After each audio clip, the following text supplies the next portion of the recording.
So this is a 2018 Toyota Avalon. The problem with this car is it shuts down on its own. Like all of a sudden the vehicle just shut down. It doesn't happen all the time. It comes and goes. So it's becomes very difficult to trace where the problem is coming from.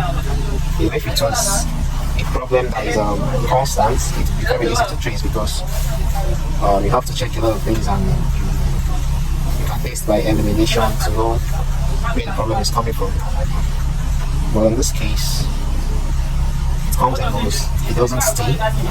Like it can take a week before it happens. So it was very difficult for us to pinpoint the problem. However, we're getting a fault code from the system and we scan the system. Indeed, this code showing on your screen right now. We've done research on that and we've checked all the possible things that were highlighted that could possibly cause this problem. One of which was the cold start switch, which doubles as the temperature sensor. So we've changed this and it keeps happening, and so we decided to go deep into troubleshooting. So we started by tracing the floor line. So this is the floor line. Traced the floor line down all this way. Okay. We traced it to. See, this is the ECU. At some point, we thought it was coming from the ECU. So we traced the floor line to this module that is incorporated into the fuse box in front. So this is the position for the module. Right here, this module is incorporated into the space. So we traced the floor line to here. Here's the floor line. And one of these EFI fuses operates the floor line. So we almost bought this module because there was definitely nothing else that could be causing this as we thought, so we thought, since the floor line came to this hole and the floor pump is shutting down. So, but then we decided to cut off the floor line from here to test it with a relay. So we bypassed this middle, brought out the floor line to test with a relay to see if it is still happening. So our greatest surprise, the problem was still there. So what we did was these are all the wires we wrapped on the process of tracing the floor line. So what we did next was we came here to the floor tank.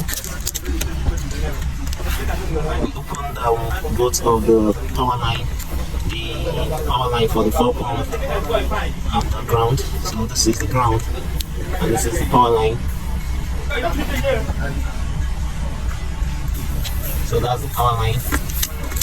Here you see we opened it here.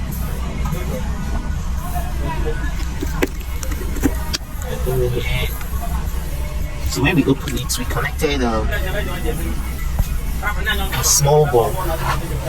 Let me show you. Yeah.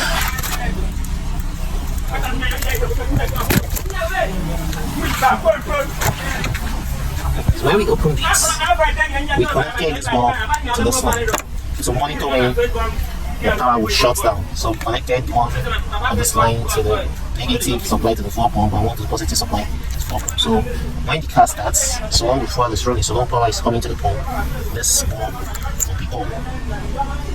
So yeah. So when we did that, the bulb was on, we started the car, the bulb was on, and at some point the bulb tripped off. So definitely we knew something is cutting off the supply to the pump. So we started tracing this fuel supply line down to this place. And we discovered there is a fuel pump module inside the boots. Let me open the boots. Let's see.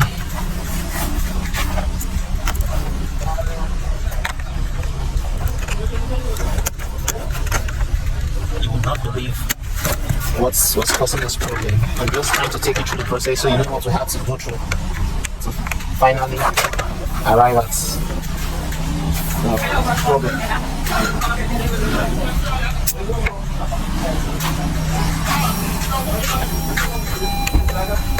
Okay, the boot is open. So we traced the point, the motor right here in the boot. You see, that's the fuel pump module.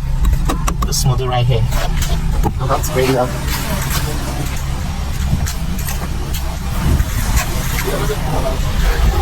So we traced it to this module. I want to bring out the module for you guys to see.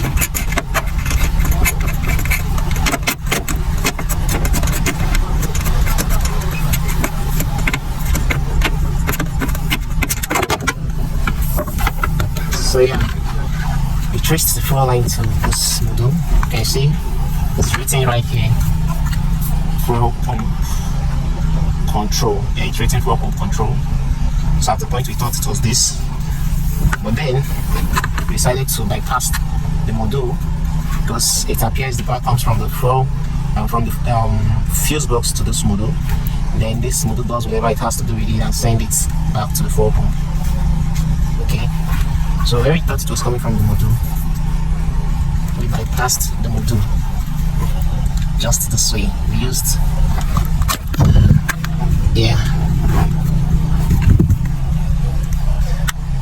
so we used a piece of wire like this to bypass the module. So we connected the signal from the fuse box to the fuel pump directly with these two clips, just like this. Okay, but then it was still happening. So I'm going to show you what we did next. Now we came to this place. We traced the fuel line to this place and we did the same thing we had to do for the fuel pump.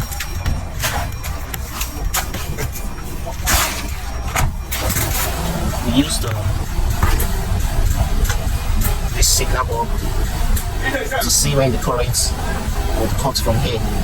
So we connected the signal bulb on this fuel pump line. Connected the signal bulb here. And one to the power line and one to the ground. Did one for here. Did another for the fuel pump. So when we started, we discovered the power was shorting from here, from the fuel pump, from the signal bulb we put on the fuel pump. The power was shorting from the signal bulb we put on the fuel pump. But it wasn't shorting here. So it then gave us a clue that whatever is happening to the fuel pump was happening from this region backwards.